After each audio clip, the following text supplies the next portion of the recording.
Matches Balone.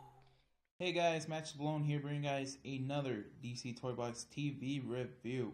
Today we're going to be looking at the Pop Heroes Suicide Squad number 100 Katana. Okay, so like always guys, before we get into the actual figure review, I do want to go over the packaging. As you can see, this is your standard Funko Pop box. This is an open window box where we get to see a figure inside. Right here in the corner, we get to see a cartoony image of the same figure. Up top, we get to see a Pop Heroes logo, Suicide Squad logo, and the number 100. Katana from the Suicide Squad film is the 100 figure of the overall Pop Heroes line. Across the bottom, we get to read Katana, vinyl figure, an age recommendation of 14 and up, and a warning.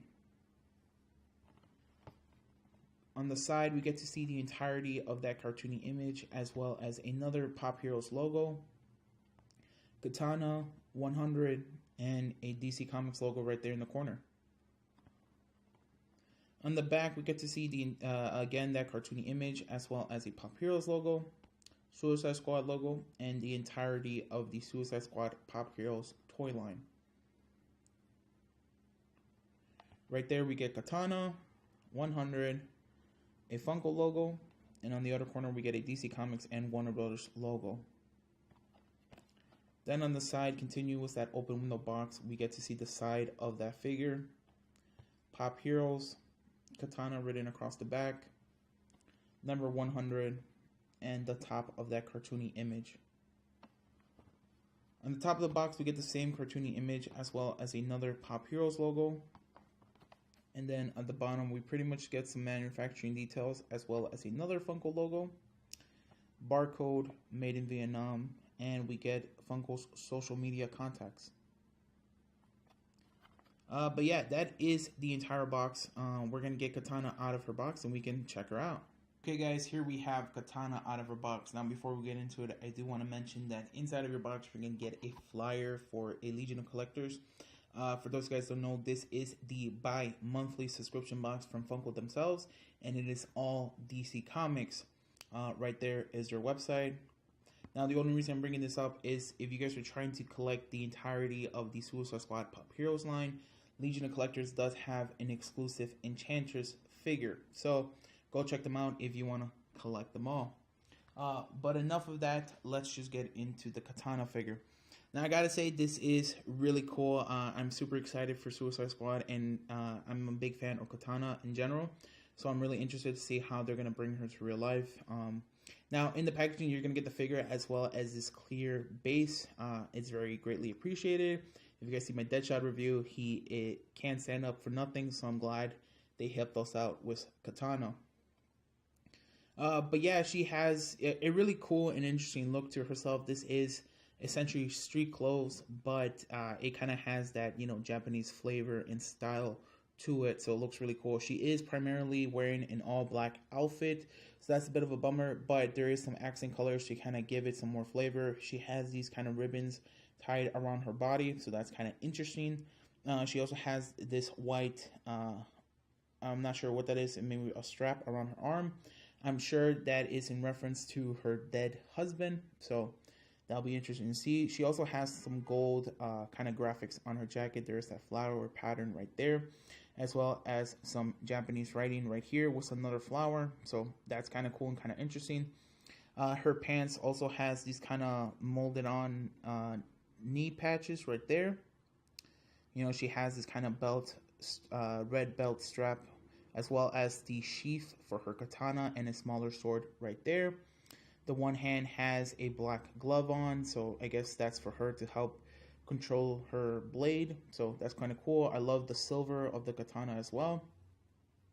And she has kind of just these, regular brown boots. So, still a more, a toned down look, right? But I think still very personal to Katana herself. So that's really cool.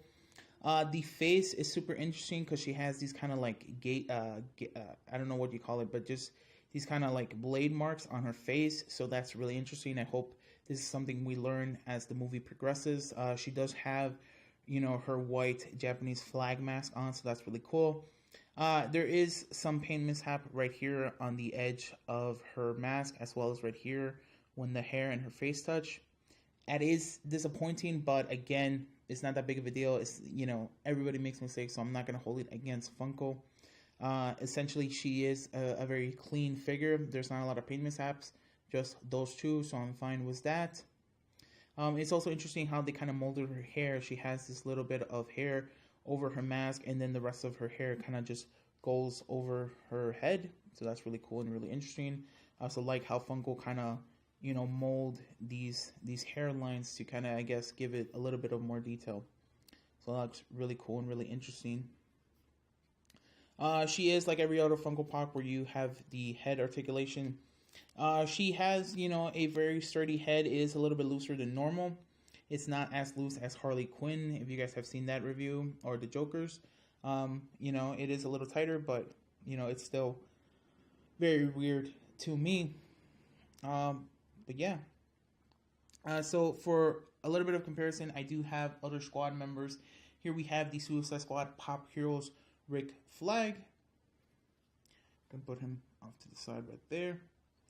And we have the Suicide Squad Pop Heroes Deadshot. Now, again, if you guys haven't seen my Deadshot review, Deadshot does not stand up for me, so I have to rotate his head backwards, and, at least he stands up for me.